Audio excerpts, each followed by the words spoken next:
Good morning.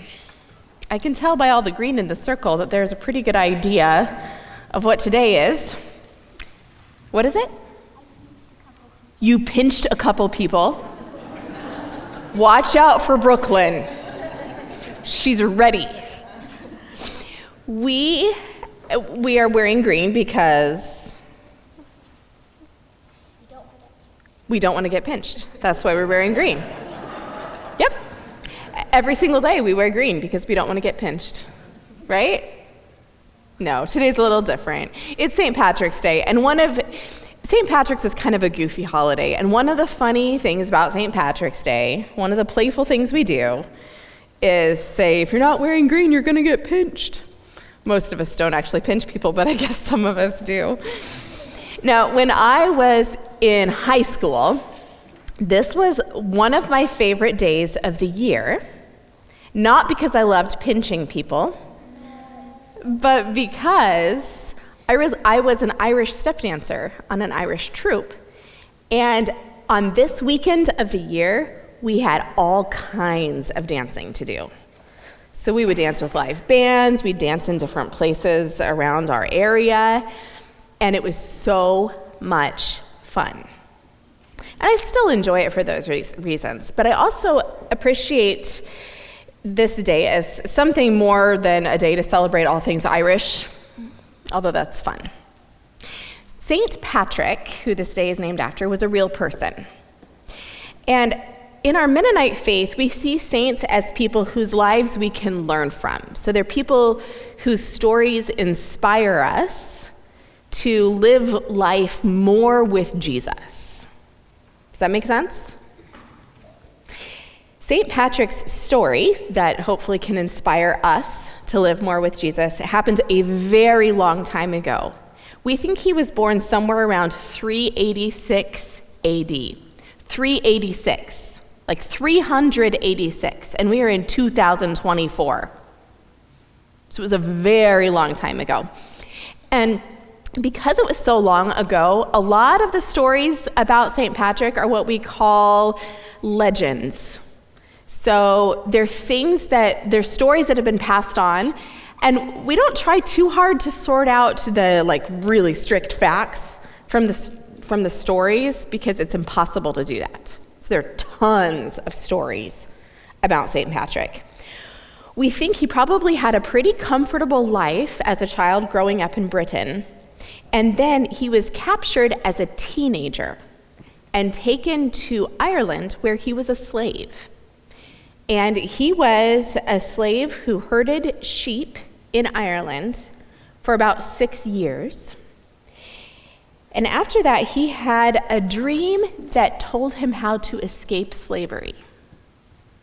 And he took that dream seriously, and he followed what happened in the dream, and sure enough, he was able to escape. After that, he traveled in Europe, he studied Christianity in France, and he became a priest. He began to feel a sense of calling to bring the good news of Jesus to Ireland, where he had been a slave. He became a bishop, and he traveled with some others to Ireland.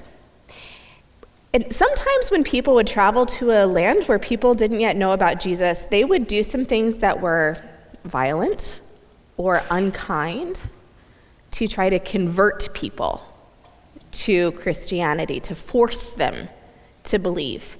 But from what we know of St. Patrick's life, he was not one of those people who did that. The stories that we hear about St. Patrick show him as being someone who looked around and saw what God was already doing, saw that God was already there.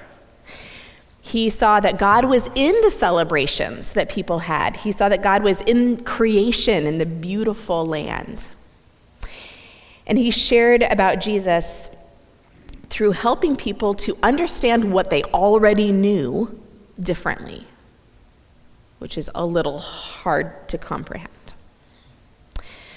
Patrick understood that God had been there in Ireland before him and that God would always be there.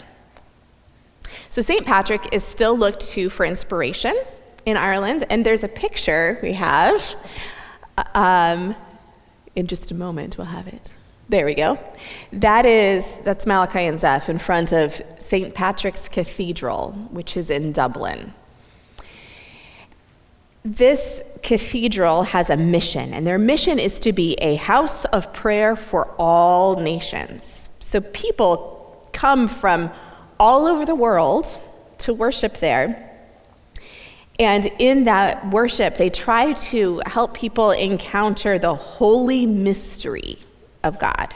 God who is bigger than we can understand, who is in every time and every place, and God who cares about each one of us.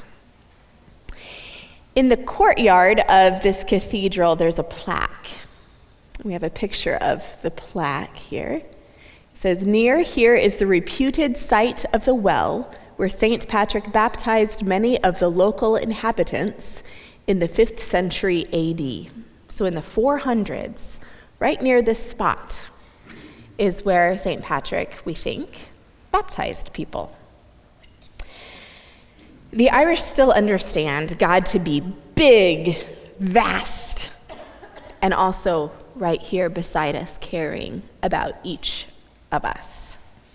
God beside us, before us, at our right hand, at our left hand, above us, all around. So we're going to end our time together with a prayer, and we'll stand up to do this one. The words of this are the words that my family actually says for a prayer at pretty much every mealtime together. It's very simple. I'll say it, and then you can say it with me. And we'll do it with some motions to get our bodies into it. God of our past, present, and future, dwell with us today. Okay, let's say it together. God of our past, present, and future, dwell with us today. Amen. You may go back to your seats.